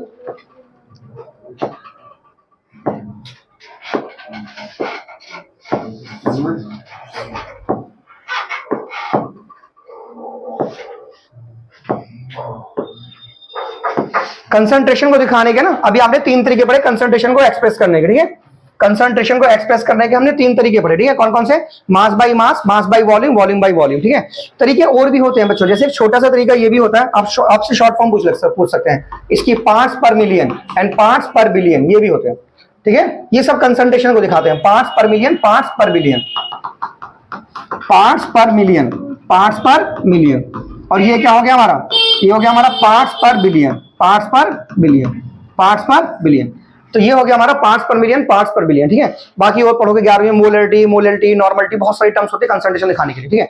चलिए बच्चों अब आ गए ट्रू सॉल्यूशन। ये टाइप ऑफ मिक्सचर में ट्रू सॉल्यूशन, ट्रू माने टिन्नू, ऐसे याद करो, टिन्नू या टाइनी, छोटे, सबसे छोटे पार्टिकल इसी के होते हैं ट्रू सॉल्यूशन के, ठीक है। इसको ऐसे याद कर लो, टिंगू करके, टिन्नू करके ऐसे याद कर लो, टाइनी ऐसे याद कर लो। तो सबसे छोटे पार्टिकल किसके होते हैं बच्चों, ट्रू सॉल्यूशन में किसके होते हैं, इनके पार्टिकल सबसे छोटे होते हैं, size of the solid particle सबसे छोटे, 10 की पावर -9 मीटर से भी छोटे, और एस माने एस माने सबसे बड़ी, तो सबसे बड़ा साइज इसका ही होता है, size of the particle biggest, that 10 की पावर -6 मीटर, इनका साइज 10 की पावर -6 मीटर से बड़ा होता है, इनका 10 की पावर -9 मीटर से भी छोटा होता है। सबसे छोटे सॉलिड के पार्टिकल्स इसके होते हैं, सबसे बड़े उसके होते हैं, इसके बीच के होते हैं, क्या होते हैं, इसके बीच के, ठीक है। और इनके पार्टिकल बहुत छोटे हैं, तो इन्हें हम नेकेड आई से नहीं, इन वाली आंखों से नहीं देख सकते हैं, जैसे ये तुम्हारी आंखें, मेरी आंखें कैसी है, नेकेड आईज, माइक्रोस्कोप से देख सकते हैं, तो ये नेकेड आई से नहीं देख सकते हैं, बहुत छोटे, इनको देख सकते हैं। जैसे आप पानी में कंकड़ मार दो, पानी में कंकड़ भर दो, तो ये हो गया ये वाला सस्पेंशन, तो आपको साफ नजर आएगा, इनको देख सकते हैं नेकेड आई से, और इनको भी नहीं देख सकते नेकेड आई से, ठीक है। जितने भी छोटे नहीं, इतने भी बड़े नहीं है कि देख सको, ठीक है। तो इनको नहीं देख सकते, इनको नहीं देख सकते, उनको देख सकते हैं। देखो ये होमोजीनियस है, ये हेट्रोजीनियस है, ये तो अच्छा नहीं बोला ना, पानी में कंकड़ का मिक्सचर कैसा है, हेट्रोजीनियस, ठीक है। तो वो हेट्रोजीनियस है, ये होमोजीनियस है, ये दिखेगा होमोजीनियस बट एक्चुअली होगा हेट्रोजीनियस, दिखेगा कैसा, होमोजीनियस बट एक्चुअली कैसा होगा, heterogeneous. Particle can not be separated by, इनके पार्टिकल को फिल्ट्रेशन से अलग नहीं कर सकते हैं, क्योंकि बहुत छोटे होते हैं। इनको कर सकते हैं फिल्ट्रेशन से, उनको भी कर सकते हैं फिल्ट्रेशन से, क्योंकि बहुत छोटे पार्टिकल को फिल्टर करके आप अलग नहीं कर सकते, ठीक है। फिल्टर करोगे वो भी नीचे चले जाएंगे, वो भी पार्टिकल्स कैन नॉट बी, हाँ तो बोला ना, इसको नहीं कर सकते, उसको कर सकते हैं, ठीक है। इसको नहीं कर सकते, इसको नहीं कर सकते, छोटे पार्टिकल्स को नहीं कर सकते, उनको कर सकते हैं, ठीक है। अब क्लास खत्म होने वाली है, सुनिए, आप तो class can not be separated, ठीक है, कॉल करो। तो इनके पार्टिकल को फिल्ट्रेशन से अलग नहीं कर सकते, particle can not be separated by filtration, और इनके पार्टिकल को भी सेपरेट नहीं कर सकते, उनको सेपरेट कर सकते हैं। तो जो बड़े पार्टिकल उनको कर सकते हैं, तो छोटे पार्टिकल उनको नहीं कर सकते सेपरेट। ये ट्रांसपेरेंट होते हैं, ठीक है, इनके आर पार देख सकते हैं, छोटे हैं। ये ट्रांसल्यूसेंट होते हैं और वो ओपेक होते हैं। क्या होते हैं? वो ओपेक, ठीक है। बाकी इसमें देखो ये इफेक्ट याद रखना, ठीक है। ये एक इफेक्ट है, इसे कहते हैं टिंडल इफेक्ट। क्या कहते हैं इसे? Tyndall effect. ये टिंडल इफेक्ट, जो छोटे पार्टिकल में ताकत नहीं होती, टिंडल इफेक्ट क्या होता है? लाइट को फैलाना होता है, लाइट को फैलाना। टिंडल इफेक्ट क्या होता है? जैसे कोलाइडल सॉल्यूशन है, ये सॉल्यूशन कैसा? Colloidal solution. अब इसमें कोलाइडल सॉल्यूशन भरा हुआ है, ठीक है। अब इसमें मैंने लाइट मारी, क्या हमारी इसमें? लाइट। तो ये लाइट कैसे फैला देंगे? तो चूंकि इन पार्टिकल्स, कोलाइडल सॉल्यूशन के पार्टिकल ट्रू सॉल्यूशन से बड़े होते हैं, तो इनमें ताकत होती है लाइट को फैलाने की, तो ये टिंडल इफेक्ट दिखाएंगे। कोलाइडल सॉल्यूशन टिंडल इफेक्ट दिखाएगा। तो बीच के पार्टिकल है ना, छोटे ना बड़े बीच के हैं, ये टिंडल इफेक्ट दिखाएंगे, ये भी दिखाएंगे बड़े, लेकिन ये वाले पार्टिकल टिंडल इफेक्ट नहीं दिखाएंगे, ठीक है। ये दिखा भी सकते हैं, उसको लिखा है, नहीं भी दिखा सकते हैं, लेकिन ये सबसे इंपॉर्टेंट है, ये तो दिखाएंगे। तो ध्यान रखना, कोलाइडल सॉल्यूशन टिंडल इफेक्ट दिखाएगा। टिंडल इफेक्ट क्या होता है? जब किसी प्रकाश की किरण को कोलाइडल सॉल्यूशन में से पास करवाते हैं, तो प्रकाश की किरण का जो मार्ग है वो फैल जाता है, उसे क्या कहते हैं? Tyndall effect. क्या कहते हैं उसे? Tyndall effect. तो इसे टिंडल इफेक्ट है। तो ध्यान रखना, कौन टिंडल इफेक्ट दिखाएगा? कोलाइडल सॉल्यूशन टिंडल इफेक्ट दिखाएंगे। ये दिखा भी सकते हैं, दिखा सकते हो तो बिल्कुल दिखाएंगे, ठीक है। ये टिंडल इफेक्ट नहीं दिखाएंगे। तो इनका एग्जांपल याद रखो। इसका एग्जांपल क्या है? शुगर इन वाटर, वो ट्रू सॉल्यूशन है। इसका एग्जांपल है मिल्क और ब्लड, ये कैसा है? कोलाइडल सॉल्यूशन है। और इसका है सैंड मड इन वाटर, कीचड़ पानी में है, तो कैसा सस्पेंशन है? कैसा है? और ब्लड, और ये कैसे है? ये कैसे है हमारे? ये कोलाइडल सॉल्यूशन है। क्या है ये? कोलाइडल सॉल्यूशन, ठीक है। अच्छा भूल जाओ ना, तो सी से पहले बी आता है, सी से पहले क्या आता है? बी। तो कोलाइडल सॉल्यूशन का बी से ब्लड एग्जांपल है, ठीक है। तो कोलाइडल सॉल्यूशन का एग्जांपल क्या है? ब्लड और मिल्क, ब्लड और मिल्क, ये कोलाइडल सॉल्यूशन के एग्जांपल है। तो कोलाइडल सॉल्यूशन टिंडल इफेक्ट दिखाते हैं। तो ये टाइप ऑफ मिक्सचर्स हो गए, टाइप ऑफ मिक्सचर, ठीक है। तो कौन? अच्छा नेक्स्ट देखिए, glycerol common example of colloid. अब ये पेपर में कैसा क्वेश्चन आएगा तुम्हारे पास? डिस्पर्स फेज, डिस्पर्जन मीडियम की भाषा में आएगा। कौन डिस्पर्स फेज है, कौन डिस्पर्जन मीडियम है, इस तरीके से आएगा। एलिमेंट कंपाउंड में डिफरेंस है, एंड देन मिक्सचर कंपाउंड में डिफरेंस है, और फिर ये चैप्टर हमारा खत्म हो जाएगा, ठीक है।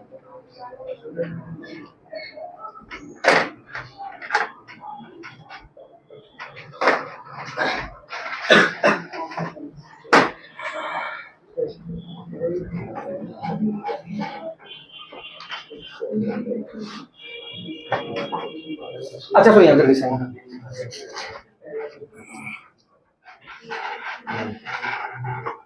ये फिजिकल केमिकल चेंज हो गया। हम कहाँ पे आ गए थे ना? इससे नीचे। चलो पहले इसमें डिफरेंस देख लो। ये तो मैं बता चुका आपको, मेटल नॉन मेटल में सब समझ में आएगा। एलिमेंट कंपाउंड देखो, चलो एलिमेंट मैंने क्या बताया था, जिससे आप फर्दर ब्रेक नहीं कर सकते किसी भी केमिकल रिएक्शन के द्वारा। जैसे हाइड्रोजन है, ये हीलियम है, ये नियॉन है, ये तुम्हारा आयरन है, ये कॉपर है। तो ये एलिमेंट है, आप फर्दर केमिकल रिएक्शन द्वारा ब्रेक नहीं कर सकते। कंपाउंड को आप सेपरेट कर सकते हो सिमिलर सब्सटेंस में। केमिकल रिएक्शन द्वारा कंपाउंड को तोड़ सकते हैं। जैसे ये कंपाउंड है, तो आप इसमें ना इलेक्ट्रोलिसिस करो, इसमें करंट पास करा दो, इलेक्ट्रोलिसिस करना, केमिकल रिएक्शन होगा, तो ये टूट जाएगा हाइड्रोजन में और ऑक्सीजन में, ठीक है। तो ऑक्सीजन गैस एक इलेक्ट्रोड होता है एनोड, उस पे जाएगी, और हाइड्रोजन एक इलेक्ट्रोड होता है कैथोड, उस पे जाएगी, ठीक है। तो ये प्लस है तो ये माइनस पे जाएगा, और ये माइनस होता है प्लस पे जाएगा। तो ऑक्सीजन माइनस होता है ना, तो हो जाएगा प्लस पे। तो प्लस को एनोड कहते हैं और माइनस को कैथोड कहते हैं। क्या कहते हैं? कैथोड। तो इसे हम तोड़ सकते हैं कंपाउंड को, ठीक है। तो consist of atom of different element in fixed mass. मैंने कंपाउंड बताया था, कंपाउंड में हाइड्रोजन और ऑक्सीजन, इनका मास एक फिक्स मास होगा। जैसे इसका 2 ग्राम होगा, इसका 16 ग्राम होगा। रेशियो क्या होगा? 1:8। ये H2O है ना, तो H2O में इसका मास कितना होगा? 2, इसका मास कितना होगा? 16। तो रेशियो क्या होगा? 1:8। तो कंपाउंड में ना जो डिफरेंट एलिमेंट होंगे फिक्स्ड मास रेशियो में, ठीक है। इसको सिंबल से रिप्रेजेंट करेंगे, इससे केमिकल फॉर्मेशन, केमिकल फॉर्मेशन। तो इसका एग्जांपल क्या हो गया? Iron copper. इसका एग्जांपल होगा वाटर सोडियम क्लोराइड, वाटर और सोडियम क्लोराइड। तो ये हो गया हमारे एलिमेंट और कंपाउंड में डिफरेंस, एलिमेंट और कंपाउंड में डिफरेंस। अब सुनिए डिफरेंस हमारा मिक्सचर में और कंपाउंड में। एलिमेंट और कंपाउंड आर सिंपली मिक्स और न्यू सब्सटेंस। मिक्सचर में नया पदार्थ बनेगा, नो सॉरी नया पदार्थ नहीं बनेगा। एलिमेंट और कंपाउंड हमारे सिंपली मिक्स होंगे, so no new substances form. इसमें कोई नया पदार्थ नहीं बनेगा, सही में। तो इसमें नया देखो, अब कंपाउंड में नया पदार्थ बन जाएगा, क्योंकि देखो मैंने बताया था कंपाउंड में नया पदार्थ कैसे बनेगा। जैसे हाइड्रोजन है, ये हमारे पास हाइड्रोजन है और ये ऑक्सीजन है, तो इनको मिला के आपका लिक्विड बन गया पानी। तो पानी नया पदार्थ है, क्योंकि ये आग लगाता है तो आग बुझाता है, तो इनका नेचर अलग अलग है। तो कंपाउंड में जो कंपाउंड बनेगा, जिनसे वो बनेगा, कंपाउंड की प्रॉपर्टी अलग होगी, इनकी प्रॉपर्टी अलग होगी। तो ये क्या हो गया? कंपाउंड हो गया। क्या हो गया? Compound. Element do not combine. इनमें फिक्स रेशियो में एलिमेंट कंबाइन नहीं होंगे, इसमें फिक्स रेशियो में ही कंबाइन होंगे, ठीक है। मिक्सचर जिनसे बना है उनकी प्रॉपर्टी शो करेगा, कंपाउंड जिनसे बना उनकी प्रॉपर्टी शो नहीं करेगा। मिक्सचर जैसे शरबत बना दिया आपने, तो शरबत जब आप पियोगे तो उसमें चीनी का भी टेस्ट आएगा, पानी का भी टेस्ट आएगा, लेकिन कंपाउंड तो अलग ही हो गया ना। पानी, ये भाई इनके एलिमेंट अलग हैं, ये अलग गुण के हैं। ये बर्निंग को सपोर्ट करने वाली चीज है, ये बर्निंग को सपोर्ट नहीं करती, बर्निंग को बुझा देती है, आपको बुझाने वाली चीज है। तो देखो मिक्सचर उन कंपोनेंट की प्रॉपर्टी शो करेगा जिनसे वो बना है, लेकिन कंपाउंड शो नहीं करेगा, ठीक है।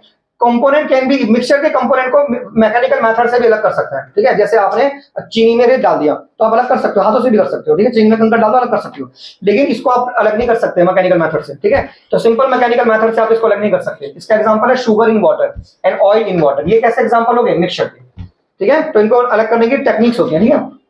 Sugar in water and oil in water, इसके एग्जांपल है iron and sulphur react to form the iron sulphide. तो इसे केमिकल रिएक्शन से अलग करेंगे, इसे मैकेनिकल मेथड से अलग नहीं कर सकते। मैकेनिकल मेथड होता है ट्यूब लगा दी, ठीक है, आग लगा दी तो वेपर बनी, वेपर इकट्ठी हो गई, इधर आ गई, सॉलिड अलग हो गया, लिक्विड अलग हो गया। तो ये मैकेनिकल मेथड है। ये क्या है? मैकेनिकल। इसमें केमिकल रिएक्शन नहीं करवाना पड़ेगा, तो केमिकल रिएक्शन से अलग होंगे हमारा कंपाउंड। तो this two difference is very important. ये पेपर में 100% पूछने वाला क्वेश्चन है। मिक्सचर कंपाउंड में क्या डिफरेंस है और एलिमेंट में, और मिक्सचर कंपाउंड में क्या डिफरेंस है और एलिमेंट कंपाउंड में क्या डिफरेंस है, मेटल नॉन मेटल में क्या डिफरेंस है, फिजिकल केमिकल डिफरेंस के 4 क्वेश्चन बहुत इंपॉर्टेंट है। अब जल्दी से इस पे आ जाइए। कॉमन एग्जांपल है, कोलाइड के एग्जांपल है। तो बताओ, तुम बताओ कोलाइडल सॉल्यूशन का क्या एग्जांपल दिया था मैंने आपको? कोलाइडल सॉल्यूशन का एग्जांपल क्या था? दूसरा ब्लड और मिल्क। ये कैसे होता है? Colloidal solution. और कोलाइडल सॉल्यूशन में दूसरी खास बात क्या होती है कि वो टिंडल इफेक्ट दिखाते हैं। क्या दिखाते हैं वो? Tyndall effect. कोलाइडल सॉल्यूशन क्या शो करते हैं बच्चों? Tyndall effect. कोलाइडल सॉल्यूशन क्या शो करते हैं? Tyndall effect. सबसे छोटे पार्टिकल किसके होते हैं? ट्रू सॉल्यूशन के। और सबसे बड़े कोलाइडल सॉल्यूशन, सस्पेंशन के। सबसे बड़े किसके होते हैं? हाँ। कंसंट्रेशन कितने तरीके से बताई मैंने आपको? 3 तरीके से, mass by mass, mass by volume, volume by volume, ठीक है। कंसंट्रेशन को दिखाने के 3 तरीके होते हैं, mass by mass, mass by volume, volume by volume. ऊपर सॉल्यूट आएगा, नीचे क्या आएगा? सॉल्यूशन। नीचे क्या आएगा? Solution into 100। Common example of colloids क्या हो गया? देखिए एक कॉमन एग्जांपल जैसे शुरू, डिस्पर्स फेज का मतलब सॉल्यूट ही होता है और डिस्पर्जन मीडियम का मतलब होता है सॉल्वेंट। कोलाइड में सॉल्यूट सॉल्वेंट को ये नाम रखे गए हैं, डिस्पर्स फेज और डिस्पर्जन मीडियम। कोलाइडल सॉल्यूशन में ना सॉल्यूट को क्या बोला गया? डिस्पर्स फेज, एंड सॉल्वेंट को क्या बोला गया? Dispersion medium. तो आपको ये याद रखना, अगर ये लिक्विड है और ये गैस है तो इसका कोलाइड कौन सा बनेगा? एरोसोल बनेगा। ये ऐसे याद करना है आपको। अगर सॉल्यूट लिक्विड है और सॉल्वेंट गैस है तो एरोसोल बनेगा, एग्जांपल हो गया फॉग एंड क्लाउड। अगर ये सॉलिड है और ये गैस है तो एरोसोल बनेगा, एग्जांपल हो गया स्मोक। क्या बनेगा? स्मोक। देखो अगर मीडियम गैस है तो एरोसोल ही बनेगा, ठीक है। सॉल्वेंट अगर गैस है तो क्या बन गया? एरोसोल। तो अगर ये लिक्विड है, ये गैस है तो फॉग बन गया। क्या बन गया? और ये सॉलिड गैस है तो स्मोक बन गया। क्या बन गया? स्मोक, ठीक है। इस तरीके से, ठीक है। अब देखिए अगर ये लिक्विड है तो बनेगा हमारा गैस एंड लिक्विड, तो फॉर्म हो गया। जैसे एग्जांपल हो गया शेविंग क्रीम। एग्जांपल क्या हो गया? शेविंग क्रीम, ठीक है। टाइप हो गया और एग्जांपल हो गया शेविंग क्रीम। जैसे लिक्विड अगर लिक्विड में तो इमल्शन हो गया, जैसे मिल्क फेस क्रीम। तो ये लिक्विड, ये बहुत इंपॉर्टेंट है। लिक्विड एंड लिक्विड क्या बनेगा? इमल्शन। तो मैडम पूछेंगे इमल्शन में डिस्पर्स फेज कौन है? लिक्विड। डिस्पर्जन मीडियम कौन है? लिक्विड। फॉर्म में डिस्पर्स फेज कौन है? गैस। डिस्पर्जन मीडियम लिक्विड है, ठीक है। सोल में कौन है? सोल में, सोल में डिस्पर्स फेज कौन है? सॉलिड, एंड डिस्पर्जन मीडियम क्या है? लिक्विड। तो सोल के एग्जांपल क्या होगा? मड एंड मड डाइजिंग, ठीक है। ऐसे ये क्या हो गया? Gas in liquid, gas in liquid. तो गैस अगर ये है और सॉलिड ये है तो गैस कोई चीज सॉलिड में तो फॉर्म हो गया। क्या हो गया? वो फॉर्म। तो इसका एग्जांपल फॉर्म, रबर, स्पॉन्ज हो गया। एंड लिक्विड अगर सॉलिड के अंदर तो जेल हो गया, तो इसका मतलब जेली चीज हो गया। सॉलिड अगर सॉलिड के अंदर सॉलिड सोल हो गया, तो ये कंचे हो गए, कलर जेमस्टोन माने कंचे, कंचे जो होते हैं कलर जेमस्टोन्स, ठीक है। तो ये किसका एग्जांपल हो गया? सॉलिड सॉलिड का। तो सॉलिड सॉलिड हो गया, सॉलिड सोल। लिक्विड लिक्विड क्या हो गया? इमल्शन। एंड गैस गैस क्या हो गया? उसको भी पढ़ लो जल्दी से। गैस गैस क्या था? सॉलिड गैस, गैस गैस कुछ नहीं था, लिक्विड गैस था, गैस लिक्विड था, गैस गैस कुछ नहीं है, ठीक है। तो सॉलिड सॉलिड क्या हो गया? Solid solid. लिक्विड लिक्विड क्या हो गया? इमल्शन। क्या हो गया? इमल्शन। तो ये disperse gas in gas is not a colloidal solution, ये मिक्सचर हो गया। क्या हो गया? मिक्सचर। तो gas in gas A colloidal solution नहीं है, ये एक मिक्सचर है। क्या है? एक मिक्सचर। तो सॉलिड सॉलिड क्या हो गया? Solid solid. लिक्विड लिक्विड क्या हो गया? इमल्शन। लिक्विड लिक्विड क्या हो गया? इमल्शन हो गया, ठीक है। और गैस सॉलिड, जल्दी से ये लर्न कर लीजिए आप, डिस्पर्स फेज, डिस्पर्जन मीडियम, ठीक है। ये चीज ठीक है, समझ में आ गया? तो यहां से ये चैप्टर हो गया है पूरा समाप्त, ठीक है। फिजिकल चेंज, केमिकल चेंज बता दिया मैंने आपको, matters, non metals, elements, compounds, mixtures, compounds बता दिए, ठीक है। ये सब मैंने बता दिया। अब बच्चे क्वेश्चन, ठीक है। अब बच्चों आपकी कर देता हूं मैं छुट्टी, नाउ यू कैन गो। अब मिलूंगा मैं आपसे दोपहर में 4 बजे। और एक काम करना है, आपको सारे क्वेश्चन आंसर आप घर से कॉपी में करके लाइएगा। गैस है, ये Cl2 है, ये पोटेशियम क्लोराइड है, ये KCl है, ये आयरन है Fe, ये आयरन सल्फाइड है FeS, ये एल्युमिनियम है Al, ये आयोडीन है I, ये कार्बन है C, ये कार्बन मोनोऑक्साइड CO। कंपाउंड में 2 एलिमेंट होने चाहिए, तो ये कंपाउंड है, ये कंपाउंड है, ये कंपाउंड है, ये सब कंपाउंड नहीं है, ठीक है। ये मॉलिक्यूल है, क्या है? ओके, हाइड्रोजन मॉलिक्यूल है ये। Which of the following are not compounds, ये क्लोरीन गैस है, ये एक मॉलिक्यूल हो गया ना। क्या हो गया? मॉलिक्यूल। इन बातों पे समझिए, अगर खाली क्लोरीन है तो एटम है, खाली क्लोरीन है तो, लेकिन अगर ये है तो अब ये मॉलिक्यूल है। क्या है? ये मॉलिक्यूल है। और ये डिफरेंस है 2H में और H2 में, ये डिफरेंस है।